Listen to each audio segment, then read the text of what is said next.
Bonjour à tous, de retour sur le plateau des 24 heures chrono de l'International pour la 10e année consécutive sur le plateau de TV5 Monde. Et nous sommes dans la 12e ville de cette 10e année, 13e heure de direct, une perfection absolue technique. Tout va très très bien et nous arrivons à Sydney. Alors, nous allons tout de suite nous mettre dans la culture. On parle souvent d'interculturel dans cette émission. Nous allons tout de suite nous mettre dans la culture et je vous propose, messieurs et mademoiselles, de passer directement au tutoiement, ce qui sera dans l'esprit de Sydney. Donc Jacques, toi tu es dirigeant de Polyglot Group, oui. Société qui s'occupe donc d'aider les entreprises à s'implanter en Australie et inversement. Absolument, oui. On aide les sociétés à l'international. D'accord. Et aujourd'hui basé à Barcelone et 8 ans à Sydney. Absolument, oui. D'accord, avec un petit working holiday au départ. Je suis arrivé en working holiday et puis je suis resté 8 ans au lieu des 6 mois prévus initialement. Une belle mission. Une belle mission dont on va parler pendant toute l'émission. Léonie, donc toi, tu reviens d'Australie, tu as fait ce fameux working holiday. Oui. Donc tu nous expliqueras un peu tout ça et aujourd'hui tu diriges une société qui s'appelle MissParfum.Paris. Voilà, tout à fait. Import-export de parfums de marque. Trading. Très bien. Et Philippe, alors le restaurateur du plateau. Exactement. J'ai pas d'assiette à vous proposer. Mais... Ah, c'est bien dommage, on aurait bien pris un petit... un petit big breakfast. Yes. Donc, toi, tu avais des restaurants sur place. Ouais. J'ai monté 5 restaurants à Sydney. Ouais. À Sydney. Et tu viens de rentrer...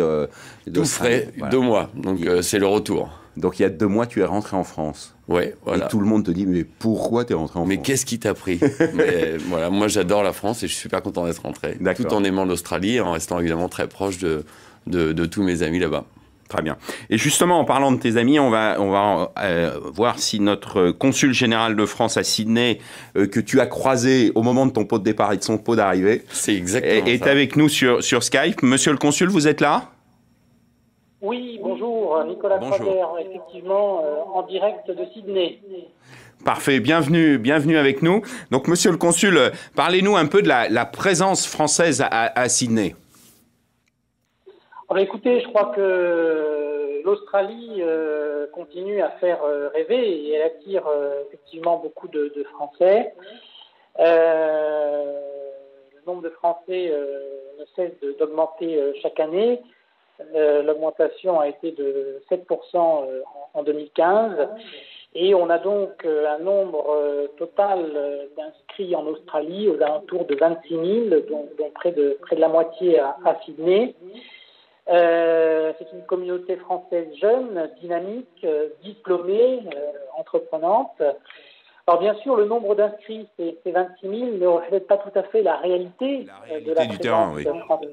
Voilà, française, puisque beaucoup ne s'inscrivent pas, soit parce qu'ils sont binationaux, soit parce qu'ils considèrent qu'ils sont bien installés en Australie et donc n'ont pas forcément besoin d'un lien fort avec le pays. Et il y a aussi, et je sais que sur votre plateau, ils sont quelques-uns à avoir été passés par là, il y a de nombreux vacances visa-travail, environ 25 000 par an, qui eux aussi, puisqu'ils viennent pour 1 an environ, n'estiment pas forcément nécessaire de s'inscrire, alors que ce sont parmi nos clients réguliers. Donc, la réalité de la présence française en Australie, elle est proche de 70 000. D'accord, monsieur le consul, ce que je vous propose, on fait une petite page de pub et je reviens vers vous pour justement qu'on aborde cette notion de visa et de working holiday, entre autres, dans quelques instants après cette page de pub.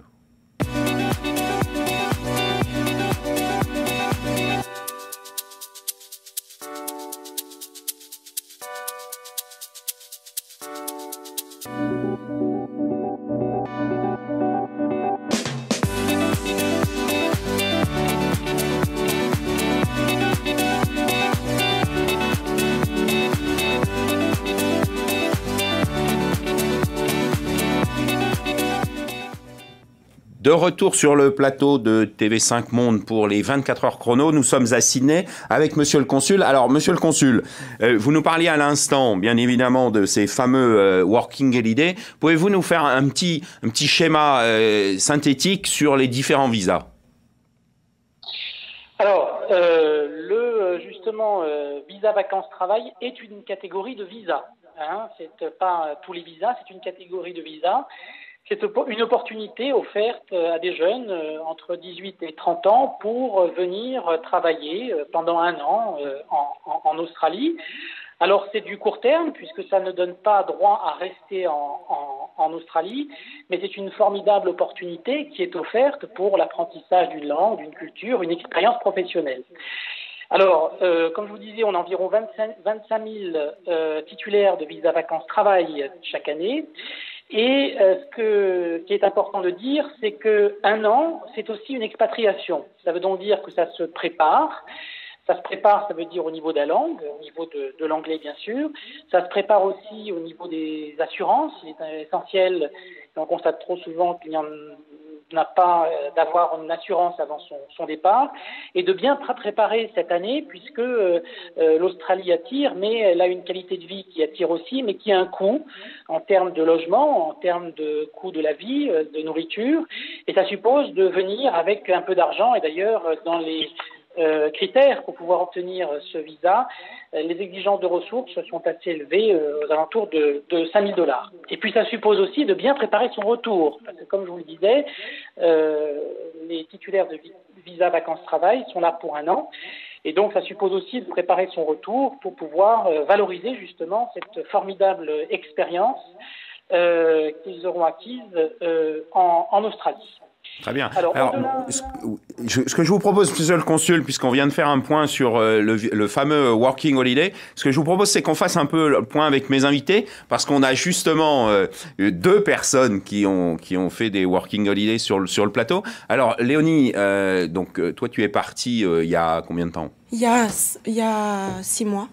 Non, il y a 1 an. Tu es partie il y a 1 an et tu es rentrée il y a 3-4 mois. Oui, voilà.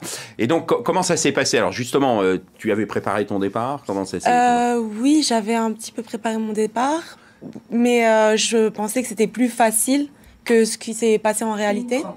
Et en fait, on se rend compte que le coût de la vie est vraiment cher et que le travail se trouve pas aussi facilement que ça. Donc, il faut pas perdre son temps et gaspiller tout son argent, en fait.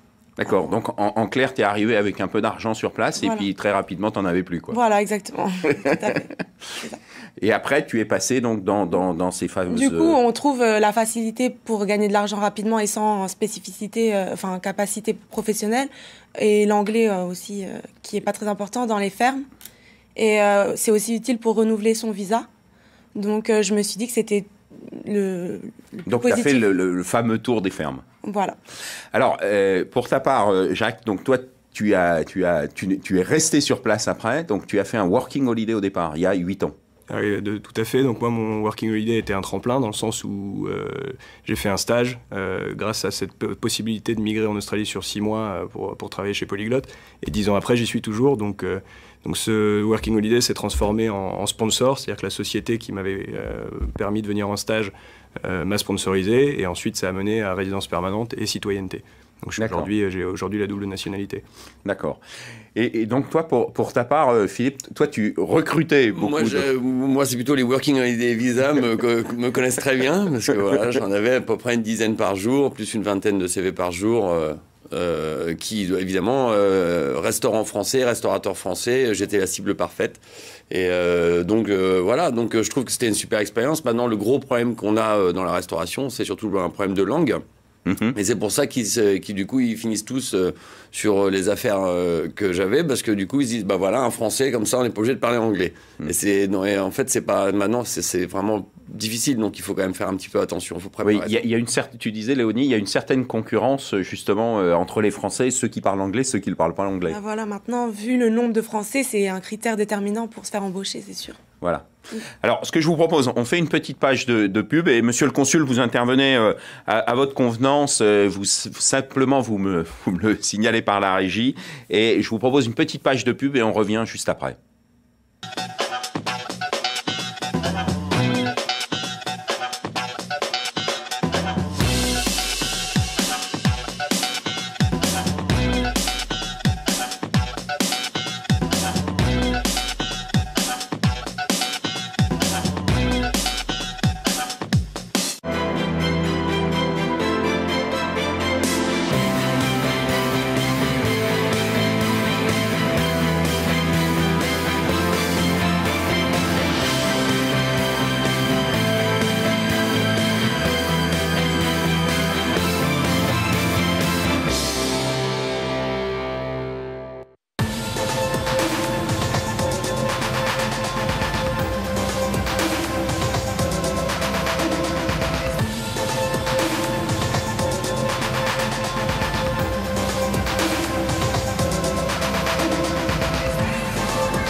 retour sur le plateau de TV5 Monde pour les 24 heures chrono de l'International, pour Sydney, bien évidemment, en Australie.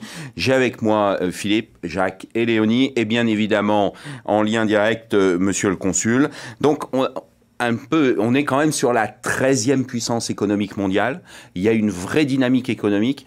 Philippe, comment tu as perçu les choses, comment ça se vit sur place? Puis ensuite, on verra Jacques qui, lui, accompagne ce développement. Moi, je suis resté 21 ans, donc évidemment, il y a une grosse différence entre le moment où je suis arrivé et le Sydney d'aujourd'hui. Donc ça a vachement évolué, parce qu'à l'époque, déjà, il n'y avait pas les Working Holiday Visa. Et en fait, tout s'est fait assez simplement. J'ai eu l'impression d'apporter quelque chose au pays, en fait. Et en fait, j'étais plus français en étant en Australie qu'en étant en France, donc c'était assez marrant. Donc en fait, mon cheminement s'est fait un peu tout seul. Quand on est loin de ceux qu'on aime, on est loin de la famille, on est loin de tout le monde. La restauration, c'est un super domaine, parce que du coup, on prend contact, on passe notre journée à parler. Et donc, à parler de la France. J'ai fait que ça pendant 20 ans. Donc voilà, j'ai fait The Frenchman pendant 20 ans, et 20 prochaines années, maintenant en France, je vais faire Crocodile Dundee. Tu vas faire ton australien. Exactement. Alors justement, Jacques, tu accompagnes les entreprises australiennes pour s'implanter dans le monde, en Europe particulièrement, mais maintenant dans l'autre sens. Cette fameuse dynamique économique, on en parle, et quelle en est la réalité ? Elle existe, hein. C'est 24 ans de croissance continue en Australie. Ils ont des taux de croissance que beaucoup d'autres pays d'économie développée aimeraient avoir. On accompagne énormément de sociétés qui s'implantent, qui réussissent. Donc les secteurs, en gros, sur lesquels aujourd'hui il y a un vrai développement? Énormément de secteurs sont là-bas. Il faut savoir que c'est une population qui est assez peu élevée, c'est 24 millions de personnes sur un territoire qui fait 14 fois la France. Donc il y a de la place, il y a des opportunités. Ils ont énormément de ressources. Donc du coup, il y a des secteurs, la mine fonctionne très fort, tout ce qui est industriel, infrastructure, mais il y a de tout.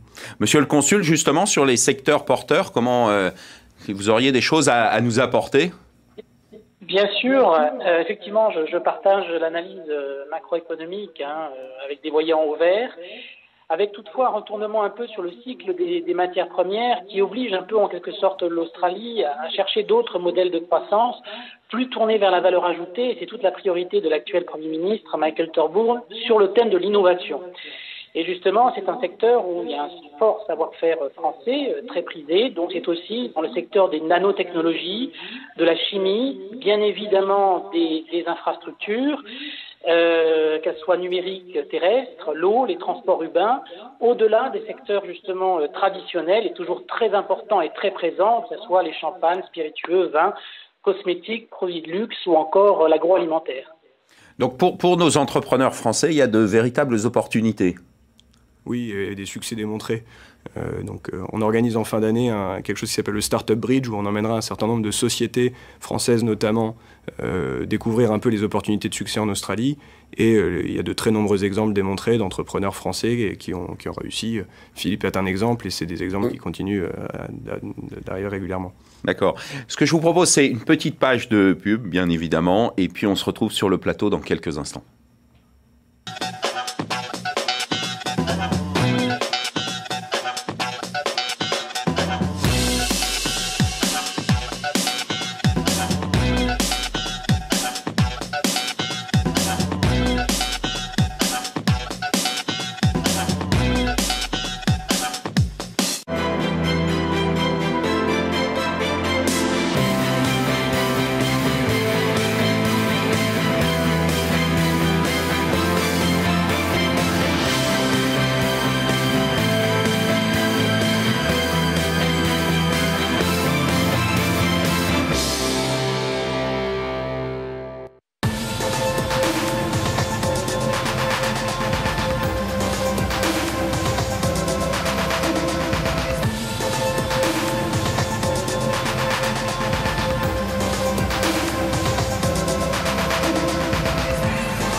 de retour sur le plateau de TV5 Monde pour les 24 heures chrono de l'international, Sydney bien évidemment. Et là, créer sa société en Australie, alors c'est ta spécialité, comment ça se passe, quels sont un peu les points particuliers sur lesquels il faut travailler?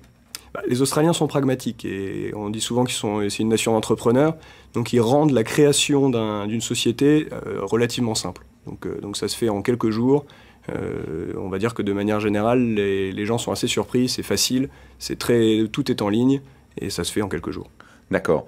Et quels seraient les conseils sur justement cette notion fiscale, choses comme ça? Alors il y a quand même une vraie différence, c'est un autre paradigme. Oui, alors sur les questions fiscales, c'est toujours, sans passer dans les parties complexes, la fiscalité est quand même assez élevée là-bas, contrairement à ce que certaines sociétés françaises vont penser. Les charges employeurs sont assez élevées également, mais de manière générale, les marges étant fortes, les sociétés sont intéressées à s'implanter. D'accord, vont plutôt bien. Vont plutôt bien. Et quels seraient les conseils que tu donnerais à un chef d'entreprise d'une PME française qui voudrait s'installer sur place? Bon, téléphoner à Polyglotte, bien évidemment, mais un autre point particulier, comment préparer justement son expatriation de son entreprise? Oui, je pense que la préparation est un mot d'ordre pour n'importe quelle société qui veut aller à l'international. Je pense que de venir en Australie, c'est pas non plus un Eldorado simple. C'est-à-dire, il faut d'abord être fort chez soi pour pouvoir s'expatrier. Et je pense que la préparation et l'inscription dans la durée de la démarche sont importantes. C'est une île qui a 17 000 km de la France. Ils ont vu beaucoup de business étrangers arriver. Il y en a à peu près 18 000 sur le territoire. Donc ils veulent une inscription dans la durée et il faut arriver un peu préparé. Monsieur le consul, sur ce point, vous vouliez intervenir?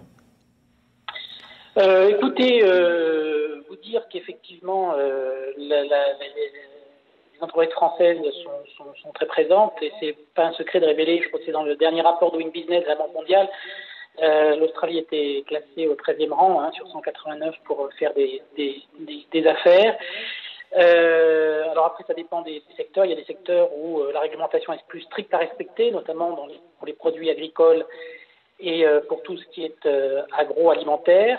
Les très grandes entreprises sont présentes, les PME et les ETI un petit peu moins, parce que c'est un peu ce qu'on appelle, et je crois qu'un des invités l'a rappelé, c'est un peu la tyrannie de la distance, où effectivement le coût d'entrée est parfois plus élevé pour les entreprises de petite taille, mais les opportunités, comme ça a été rappelé, sont importantes, il y a des affaires à faire.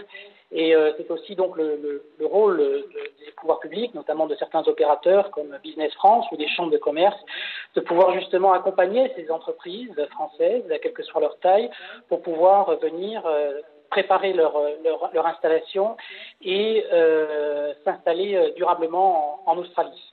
Merci, monsieur le consul. On rappelle d'ailleurs au passage, bien évidemment, tout le réseau des conseillers du commerce extérieur de la France qui peuvent, bien évidemment, je vous vois saluer ce rappel, qui peuvent, bien évidemment, accompagner les entreprises françaises. Je vous propose d'aller écouter Jean-Philippe Grange, qui est membre élu de l'AFE-UFE, sur le rythme de vie en Australie.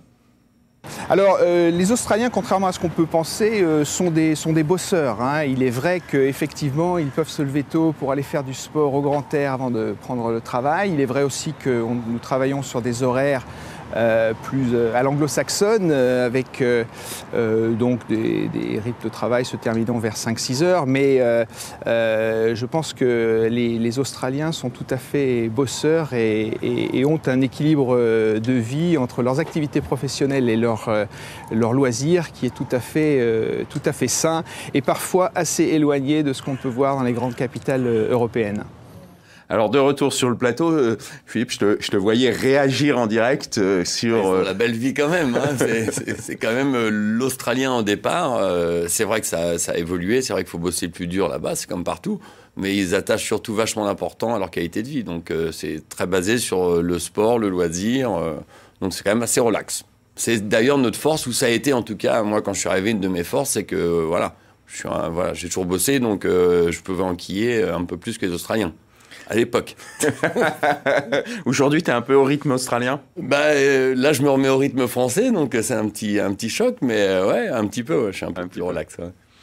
Monsieur le consul, vous vouliez intervenir sur ce point? Oui, simplement vous dire quand même que l'environnement en Australie reste hyper concurrentiel. Rappelons quand même que l'insertion de l'Australie en Asie est très forte, la présence chinoise est extrêmement forte. Ce qui veut dire donc que il faut quand même travailler beaucoup pour produire du résultat et surtout faire la différence avec ses concurrents.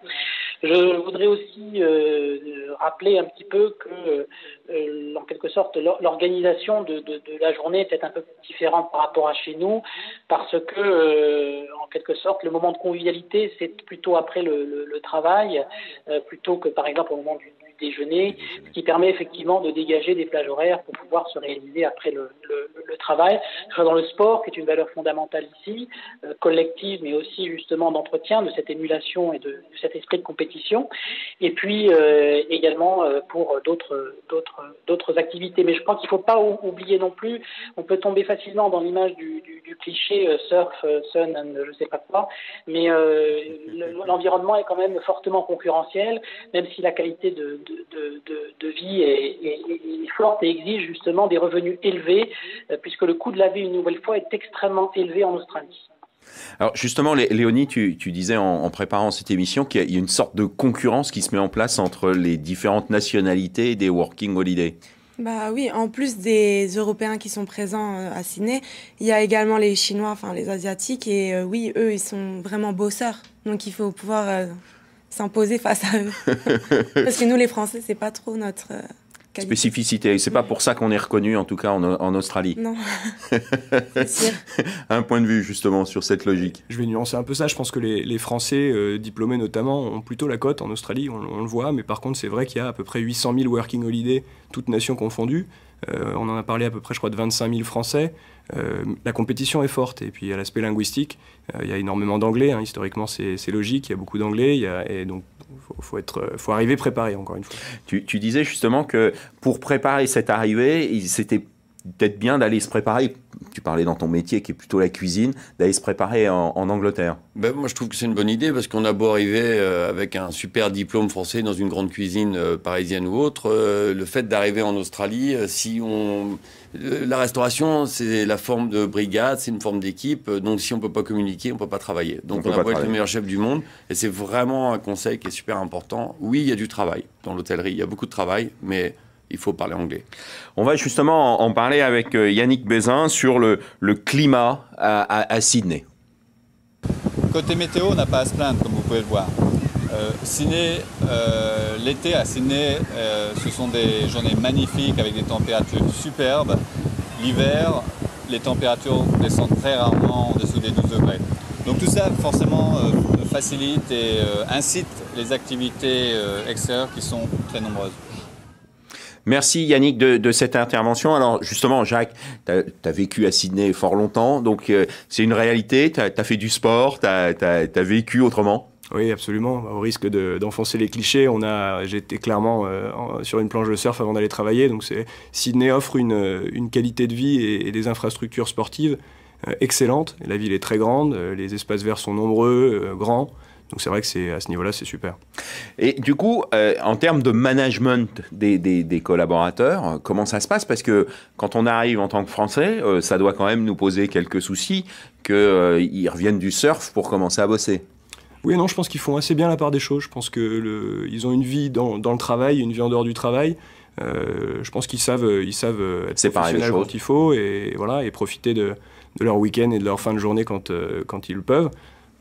Philippe, en allant le matin à 6h ou entre 5h30 et 6h du matin à Bondi, c'est l'autoroute, quoi. Tout le monde va se faire un petit peu de surf, un footing, voilà. Bon, moi, j'y vais un peu plus tard. Bon. Non, c'est ça, t'es resté un peu français pour te lever. Ouais, exactement. Un peu plus relax au niveau du matin, mais c'est vrai que ça fait tellement partie. Enfin, c'est vraiment l'esprit. C'est partie de la culture. Ah ouais, non, c'est super. Et en termes de management opérationnel, quel serait le conseil que vous donneriez à un chef d'entreprise français qui voudrait justement recruter des équipes sur place? Alors, moi, pour ma part, 90% des personnes qui travaillaient pour moi n'étaient pas de nationalité australienne. Donc voilà, je suis pas le parfait exemple parce qu'en fait c'est pas la restauration n'est pas forcément un métier. Donc il n'y a pas la notion un serveur, être serveur, c'est pas un métier. Voilà, c'est complètement différent. Donc moi, je travaille beaucoup avec des Français, des Anglais, enfin le monde entier. Je pense que manager des équipes dans les grandes villes australiennes, Sydney, Melbourne, c'est manager d'emblée des équipes interculturelles, parce qu'ils ont un quart de la population qui n'est pas née en Australie. C'est quand même énorme. C'est très important. Voilà, et donc cette proportion 50% à Sydney. Voilà, encore plus élevée dans les grandes villes. Donc pour un manager français qui arrive à Sydney, il faut qu'il sache qu'il va bénéficier de cette diversité, qui est en même temps un challenge managérial.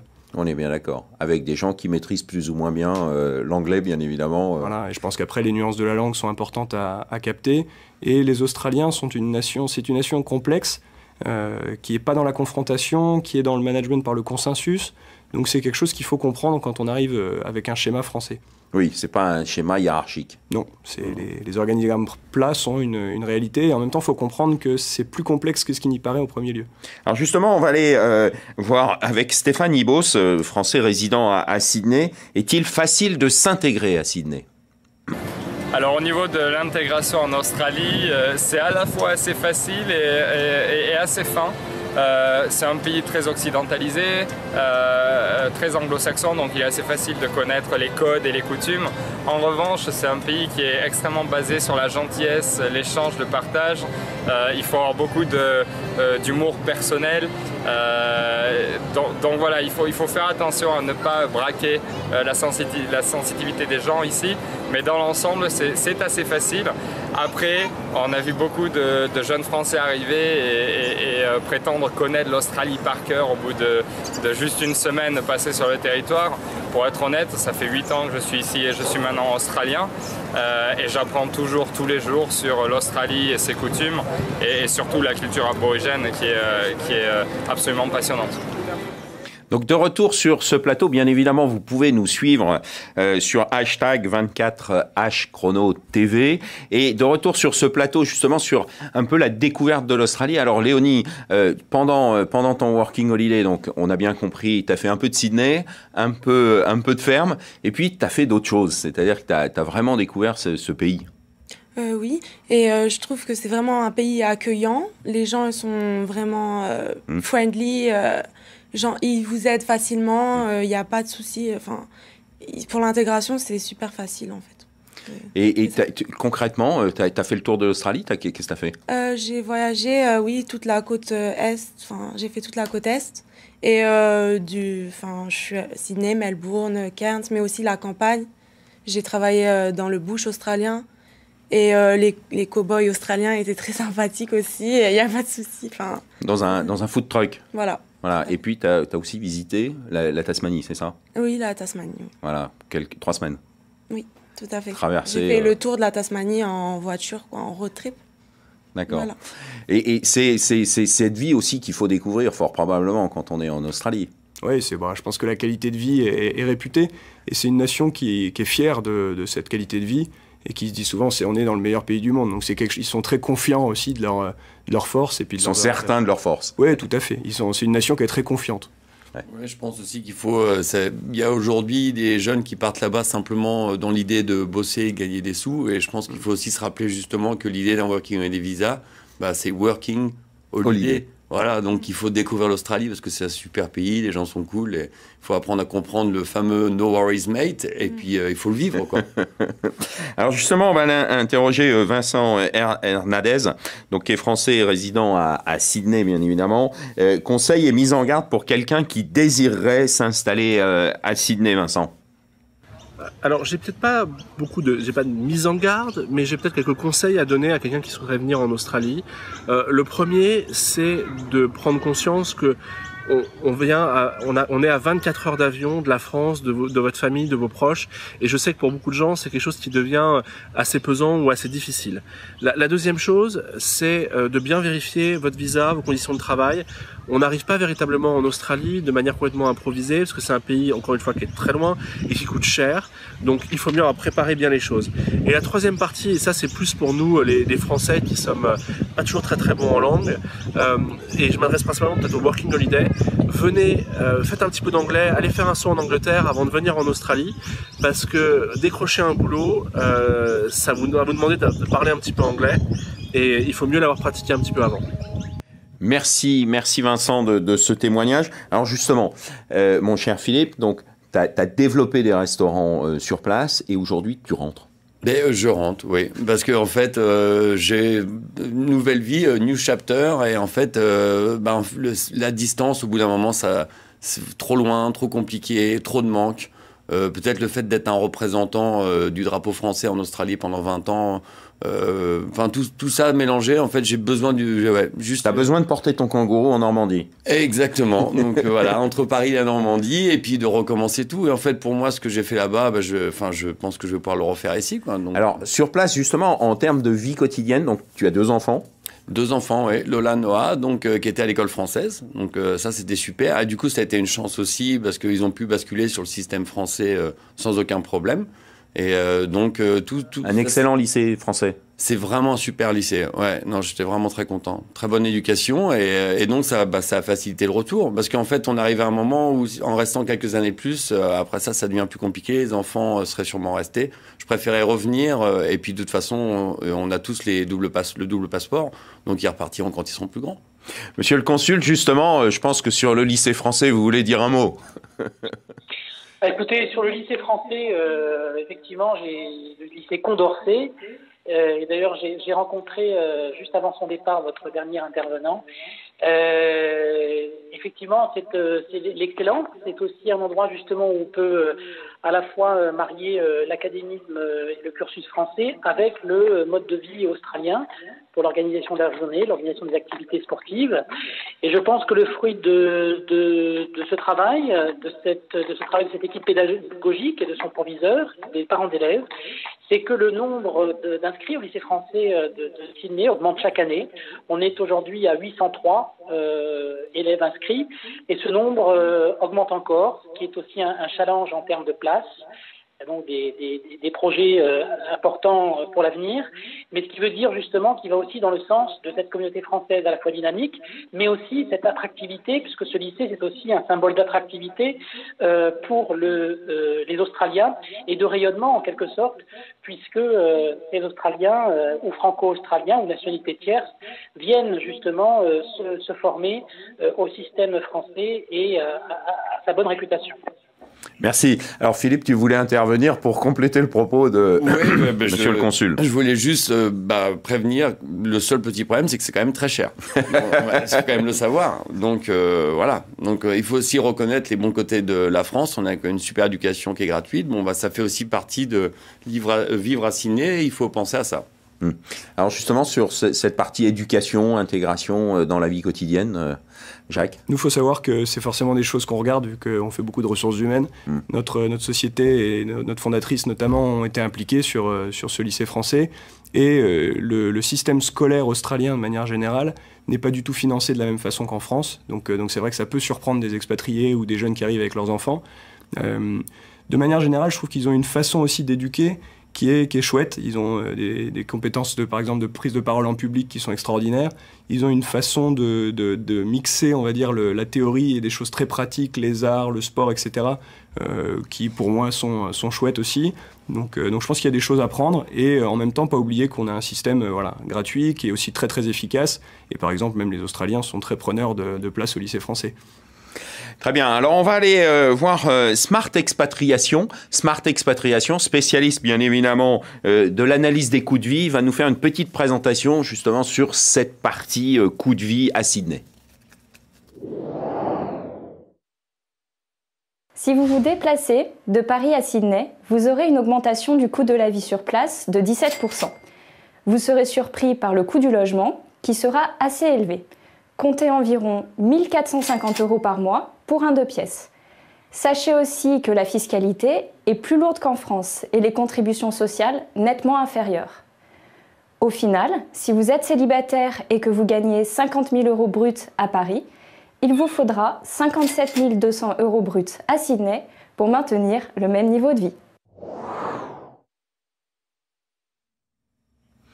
Merci à Smart Expatriation pour cet éclairage extrêmement précis et didactique. Alors, vis-à-vis de l'immobilier, donc tu étais implanté sur place pour tes sociétés, comment tu as vécu, aussi bien professionnellement que personnellement, vis-à-vis de l'immobilier, quartier, choses comme ça ? Moi, je suis toujours resté dans le centre de Sydney, donc j'ai toujours loué. C'est-à-dire, malheureusement, le prix, c'était un choix. C'était où je travaillais pour moi, ou alors j'investissais dans la pierre. Il faut savoir qu'un appartement à Sydney, je pense que c'est au moins le prix, c'est à peu près le prix de Paris, quoi. D'accord. Donc c'est super cher, les loyers sont chers. Et au niveau du business, dans la restauration, les loyers sont très chers. Mais par contre, on ne paye pas de droit au bail. Oui, donc l'un dans l'autre, ça voilà. voilà. Donc, il n'y a pas d'investissement, mais elle paye sur la durée. Exactement, exactement. Le seul problème, c'est qu'après ça, on a ces différents problèmes avec le marché français. C'est-à-dire que nous, on a un marché, on a plus... En fait, c'est assez petit, c'est un village, donc des fois, ça manque un petit peu de monde. Mais par contre, voilà, c'est assez facile de s'implanter, mais par contre, il faut faire attention, parce que le loyer étant très cher, on peut vite... Alors, monsieur le consul, justement, vous vouliez intervenir sur la partie immobilière. Oui, tout à fait. Effectivement, les loyers sont très élevés, puisqu'il est un peu dans la culture australienne d'être plutôt propriétaire, ce qui fait que les biens locatifs sont déjà peu nombreux, qu'il y a beaucoup de monde, et que effectivement c'est une part importante en quelque sorte du porte-monnaie qui part dans le secteur immobilier, et donc c'est quelque chose, pour revenir à ce qu'on disait au début, à préparer, quelle que soit la condition d'expatriation, que ce soit pour un visa vacances-travail ou pour un entrepreneur, il faut bien avoir ce coût en tête et l'intégrer dans ces éléments de budget. Merci monsieur le consul pour vos interventions. On arrive un peu à la partie finale de cette émission. Alors, en fait, si je vous regarde tous les trois, je me rends compte que Sydney a été une véritable opportunité de carrière à un moment de votre vie, et qu'aujourd'hui, vous êtes multirécidiviste en entrepreneuriat, si j'ose dire. Ça vous a donné une vision différente. Donc, pour ta part, maintenant, tu es installé à Barcelone. Absolument, oui. Donc tu as développé le groupe à Barcelone. Oui, donc on a en fait l'entreprise australienne a maintenant une antenne en Europe. Et c'est vrai que le voyage à Sydney a très clairement créé le goût de l'expatriation qui va probablement... De l'expatriation et peut-être de la dynamique entrepreneuriale, non ? J'ai le sentiment, avec les trois personnes que j'ai là, vous êtes reparti avec un bout de la culture australienne sur l'entreprise. Oui, je pense. Ouais, le côté positif. Ouais. Parce qu'en fait, je pense que c'est la grosse différence, elle est là, quoi. Parce que c'est pas plus facile ici, c'est pas plus facile là-bas. C'est juste qu'en fait, notre rapport, en ayant vécu en Australie, c'est qu'on est positif sur plein de choses. Et ça fait une grosse différence, je pense. Et toi, Léonie, tu es déjà dans l'entrepreneuriat aussi ? Oui, mais j'ai eu... la dimension internationale, je fais de l'import-export. Donc, j'ai une ouverture d'esprit et puis j'aime travailler avec différentes cultures. Si tu pouvais nous expliquer en 2 mots ce que tu fais précisément maintenant dans ton entreprise. Donc, tu es cofondatrice de MissParfum.Paris, donc. Oui, c'est ça. Et en fait, on vend à des professionnels des grands lots de parfums, de marques. Françaises ou autres, voilà, mais d'origine. Mais qu'on importe d'Angleterre et qu'on expatrie... dans le monde. Dans le monde, voilà. Et je pense que c'est un peu ce que j'aime dans cette émission, c'est que vous êtes tous repartis avec cette espèce de dynamique australienne qui me paraît intéressante. Je vous remercie d'avoir participé à cette émission. Donc, les 24 heures chrono continuent bien évidemment pour bientôt la 14e heure de direct. Je vous rappelle que vous pouvez nous suivre sur Twitter, sur #24hchrono. TV, et nous, bien évidemment, nous remercions notre partenaire principal qui est TV5 Monde, qui nous met à disposition un studio magnifique. À tout de suite pour la 14e heure de direct sur Singapour.